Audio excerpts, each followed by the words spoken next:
Shalom, salam damai kepada kita semua. Saya berharap saudara semua ada dalam keadaan yang baik dan tentunya di dalam lindungan Tuhan. Saudaraku, orang hidup itu harus memiliki tujuan. Mengapa? Ya karena kita ini hidup dan bergerak dan berkehendak.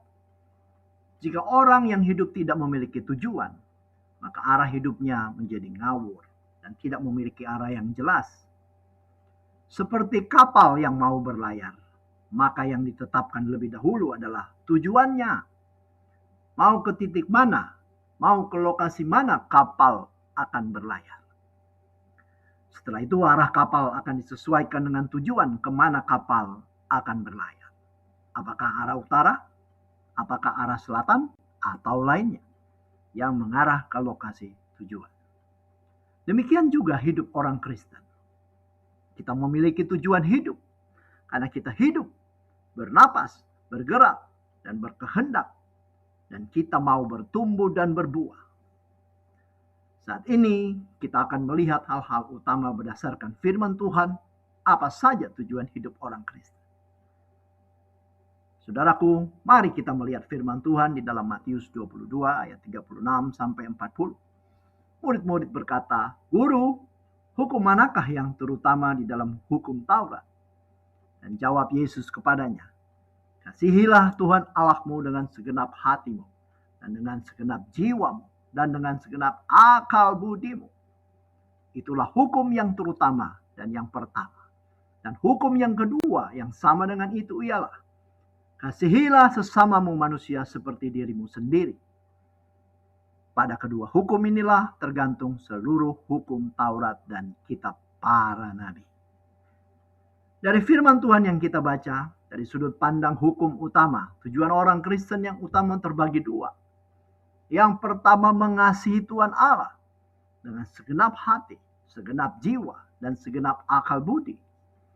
Yang kedua, mengasihi sesama manusia seperti mengasihi dirimu sendiri. Di dalam kitab Roma 12 ayat 1 juga terkandung tujuan hidup orang Kristen, yaitu tujuan untuk menyembah dan mempersembahkan kehidupan yang terbaik kepada Allah. Dalam Roma 12 ayat 1 dikatakan sebagai berikut, "Karena itu saudara-saudara, demi kemurahan Allah aku menasihatkan kamu, supaya kamu mempersembahkan tubuhmu sebagai persembahan yang hidup, yang kudus, dan yang berkenan kepada Allah. Itu adalah ibadahmu yang sejati." Saudaraku dalam Tuhan, di dalam Matius 5 ayat 16 juga memberikan tujuan bagi hidup orang Kristen untuk menjadi berkat. Firman Tuhan berkata, "Hendaknya terangmu bercahaya di depan orang, supaya mereka melihat perbuatanmu yang baik dan memuliakan Bapamu yang di surga." Sebagai tujuan misi orang Kristen, terdapat di dalam Matius 28 ayat 19 sampai 20 berbunyi demikian, "Karena itu, pergilah, jadikanlah semua bangsa muridku, dan baptislah mereka di dalam nama Bapa dan Anak dan Roh Kudus. Dan ajarlah mereka melakukan segala sesuatu yang telah kuperintahkan kepadamu. Dan ketahuilah, aku menyertai kamu senantiasa sampai kepada akhir zaman."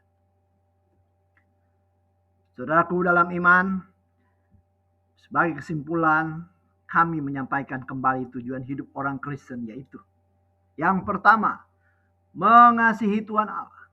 Yang kedua, mengasihi sesama manusia. Yang ketiga, menyembah Allah dan mempersembahkan kehidupan yang baik. Yang keempat, melakukan hal-hal yang terpuji, menghasilkan buah-buah roh dan menjadi terang dan garam dunia. Yang kelima, menjalankan tujuan misi amanat agung bagi kemuliaan Allah. Saudaraku, kami tetap mendoakan agar saudara semua tetap setia pada Tuhan Yesus Kristus. Puji Tuhan. Selamat beraktivitas dan Tuhan memberkati.